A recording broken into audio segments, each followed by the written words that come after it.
The carol I've chosen is While Shepherds Watch Their Flocks by Night, which is very familiar to us all. Imagine the scene. It's dark, silent, and the shepherds are in a field surrounded by their sheep, when an angel appears to them proclaiming the birth of the Messiah, a baby called Emmanuel, God with us. They might have even been sleeping when suddenly they were woken by this magnificent bright light in the form of an angel who reassured them with these words, "Do not be afraid. I bring you good news of great joy for all the people. Today in the town of David a Saviour has been born to you. He is the Messiah, the Lord." These words are found in Luke chapter 2, verses 10 and 11. Israel had long been awaiting a Messiah, a Saviour to give them hope.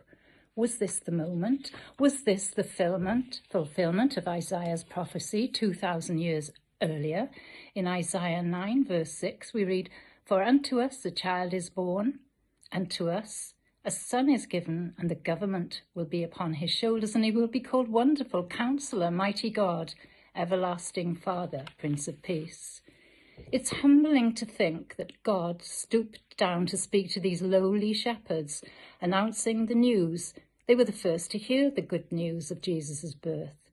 The time surrounding Jesus' birth was anything but peaceful.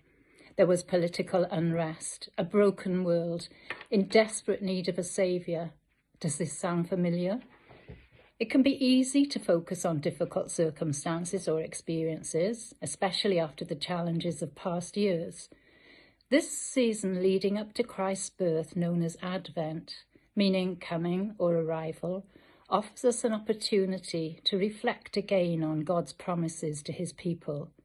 The birth of Jesus was one of the most important steps in God's plan to redeem the world. Jesus' arrival was a beacon. It was a beginning, born out of what looked like a bleak, desperate ending.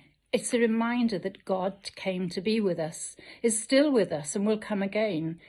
We have access to God's mighty, everlasting counsel and peace because he sent his Son to become Emmanuel, God with us. We have access to the same hope that the shepherds did all those years ago, in the knowledge that the God of the universe bends low to hear our cries and heal our hearts. Whatever the circumstances you may be facing, remember that we have a Saviour who came into the world to give up his life for us and to give us hope for the future. So in this season of hope, in what often seems to be a dark world, let us not be distracted by all the glitz and glamour of Christmas, but let us fix our eyes on Jesus.